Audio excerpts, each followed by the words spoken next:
What do you know? What are your thoughts like? Don't think we did enough to win a game of football, if I'm honest with you. We knew all week we've talked about Barnsley. They've lost 7 games in a row. They've been fighting for their lives, scrapping for every ball, competing for every ball. And Laura Averages told you they're going to win a game of football sooner or later. We said don't be against QPR. We knew what we had to do. And I just thought we lacked a fluidity, lacked an intensity to our play today. We didn't do enough here, simple as that.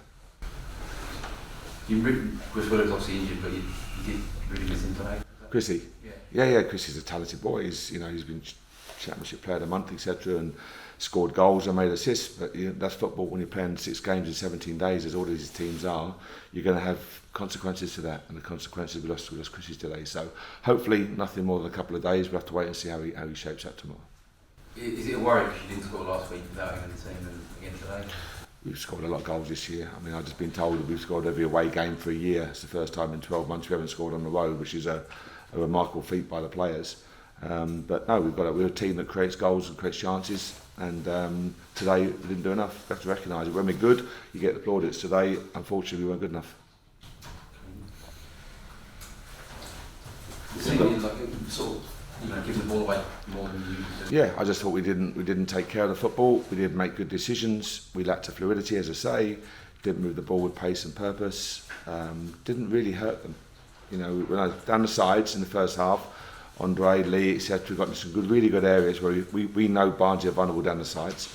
But then we lacked quality in the final ball. We picked out a red shirt nearly every time from wide areas.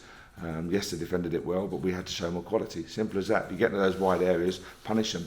But we just didn't do enough. And then they were on top at the start of the second half. Then we get a mistake. Ilias is through, have a clean shot on goal, didn't take it. Right to death. Linden, ball comes in, didn't score. I thought Linden worked hard all afternoon. But as a team, not in individuals, we didn't do enough. So put your hands up and say today wasn't good enough. I'm angry when people just talk it off and say, "Oh, it's all right, Millwall choose you, dust yourself down." That's bull. That's nonsense. We've got to be better today and recognise that. Can you explain the team selection today? You obviously went with Jeff and what was the thinking there? I've got boys playing Wednesday night in a really competitive game against Middlesbrough, big game. I've got boys playing Saturday after travelling north. We're going to travel again on Monday to play Millwall on Tuesday night. I've got to look after them. They're just going to break. You've seen what's happened earlier in the season. We lost Albert, we lost Lee, we lost Moses, we lost Sam McCallum. You can't keep losing players when you have this demand. So I talk about a squad. And everyone goes, yeah, it's great to have a squad. And then when you rotate players, people go, oh, why are you changing them? Well, I might as well have 11 players in and hope they all stay fit. So, so some of Jeff Hendrick's quality to come in for Steph, to have Steph come on off the bench.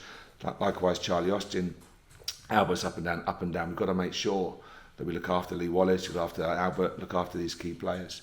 So everyone wants to play every week. But that's the nature of football. It's about the squad, it's about the team, it's not about the me, it's about the we.